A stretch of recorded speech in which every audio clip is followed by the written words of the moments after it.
everybody. My name's Peter Nelson. I'm here to guide you in everything you need to know about gemstones and jewelry. Today we're going to talk about a custom ring. They sent me an email contacting me through gemshepherd.com, and they said that they wanted an emerald. And my first question is, hold on.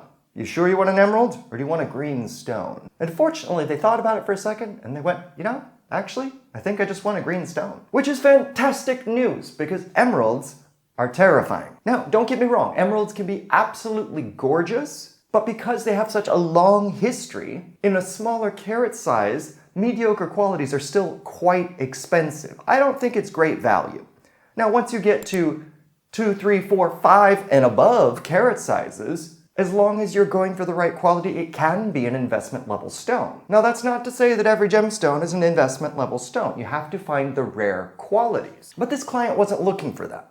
They were looking for an excellent stone, good value, and something that they could put in a pinky ring. So in a 1 carat or approximately 1 carat sized stone, which would be ideal for a pinky ring, it's my opinion that you get a lot better value in a stone like Tsavorite. You can get a neon green stone in a collectible quality for less money than an emerald. The same price, if mapped over into an emerald, would be a mediocre emerald in that size. So fortunately, my client agreed with me. I went out shopping, gave them a selection of stones to choose from, and we settled on this lovely octagon. Now, this octagon was featured in another video that I made, Better Than Emerald, specifically about Tsavorites and identification and their properties. And so once we acquired the stone, we talked about design. We wanted to keep it simple so that the stone could be presented as the most bold piece of the jewelry. Not a whole bunch of extra razzmatazz, but you still want some personality. So I carved a wax, had it cast in platinum, polished it up, and then we settled on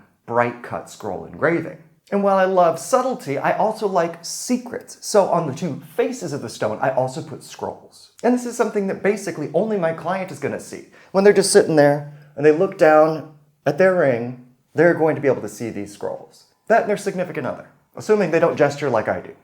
Can you see it now? Can you see it now? Now, Tsavorite is quite a robust stone, but nothing's invincible. So what we wanted to do was put this in a nice heavy bezel. The stone is sitting effectively flush with the rest of the ring, so even if you're walking around, it's very unlikely that it's going to get knocked. And because platinum is so dense, it's going to have a much longer lifetime than, say, a silver ring. Yes, the price is higher, but we're talking about value, right? If the ring lasts 4 or 5 times as long as a silver ring and you can pass it down to the next generation, really, where does the price match up? Especially in this day and age when we see the price of precious metals climbing. Now, fortunately, platinum is not climbing anywhere near as fast as gold, so you can still get some great value in a custom piece of platinum jewelry. Now, I enjoy Tsavorite so much that I try and pitch it to everybody. Because, as I said, when it's smaller than 1 carat, or let's say 2 carats, it's much better value than emerald. There are larger sizes, but it very quickly approaches the price of emerald and sometimes even surpasses when you get into larger sizes, because it's just rarer above 2 carats, especially in those neon colors. So another client of mine that we're doing custom work with had several projects going on at the same time. They like singular earrings, like for the cartilage piercing, and we've been talking about doing interchangeable charms. So this is totally handmade. I made a hoop out of platinum with a little bit of an interlocking guard nodule so it doesn't just fall out when it rotates. And for this one, I did a hand-cut and azured platinum charm. So this is bead set, completely handmade, hand-cut, hand-set, and hand azured, which is why it's more angular and polished on the back side. That's all cut with a graver. And if we want to, at some point, we can go and get different stones and create a similar type of charm that just slides onto the hoop. But this time we're enthusiastic about Tsavorite because there's another pendant that we were working on for their sister. These longer dog tag inspired pendants, which I made a different video about to showcase the different engraving patterns that I do, was something that interested them. So we did front and back and set a series of Tsavorites down the middle, which I also azured. That's why they're square.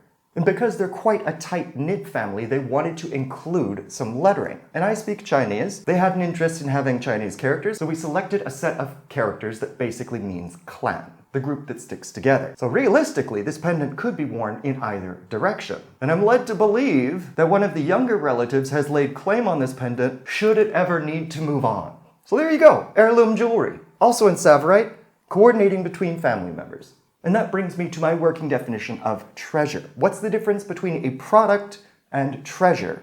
In my opinion, it's the stories that are built into the object. Anything can have a story, but when it starts out with a story, the creation, the finding, the losing, hopefully not, the refinding, all of these things build in that story and make it something that's precious to us. It's not just an object, it's an object that carries an idea. And I think that is why jewelry is actually relevant. Basically battle armor that you take with you every day. At least that's my philosophy. And as always, it's one of my favorite things to be able to present the piece of jewelry to my client directly. There's something very difficult to quantify about how valuable that is for me to be able to see how much you enjoy my work. So if you're interested in custom jewelry, please reach out to me at gemshepherd.com, where you can contact me directly or get on the Gem Shepherd Circle mailing list. That's where you'll see stories about what I'm working on currently and have the first opportunity to buy. No obligation whatsoever, free to sign up. Otherwise, if you have any questions, leave them in the comment section below, hit like, hit subscribe, tell all your friends about me, and until next time, bye-bye.